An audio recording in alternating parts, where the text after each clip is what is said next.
各位大家好啊！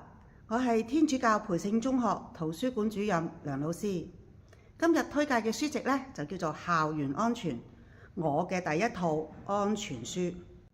佢係由有全國百佳圖書出版單位之稱嘅吉林出版集團出版嘅，係由我嘅第一套安全書編委會編寫嘅。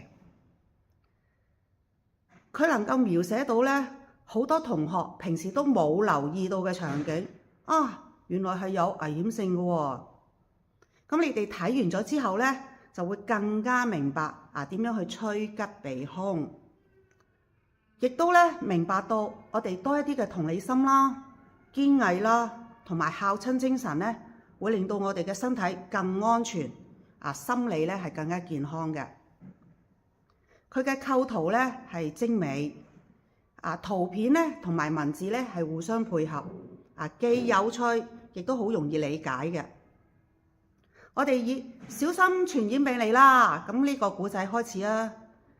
主角連達響流感高峰期嘅時候校醫就已經吩咐佢要注意個人衛生同埋小心飲食。咁但係佢就不加理會。咁個天落住雨嘅時候佢都冒住雨就返屋企。咁返到屋企佢唔係話即刻將佢濕漉漉嘅校服就除走喎。咁而係就攞起個薯片打開個電視機。咁爸爸見到就已經勸佢噶啦，你咁樣好容易感冒㗎。但係連達仍然都係不加理會。到咗第二日佢就發高燒。咁個頭就好痛啦。咁其他嘅故事都好有生活意義㗎。例如喺爆炸嘅燒杯入邊主角連達就冇守到化學室嘅規則，就偷偷地就將個實驗室嗰個實驗品嘅份量就加大。咁結果就產生咗爆炸。咁其他意想不到嘅場景都陸續有嚟嘅。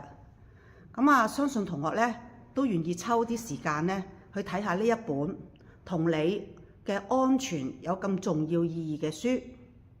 咁你睇完之後亦都更加明白擁有良好嘅價值觀就同我哋嘅係安全其實係好有密切關係嘅。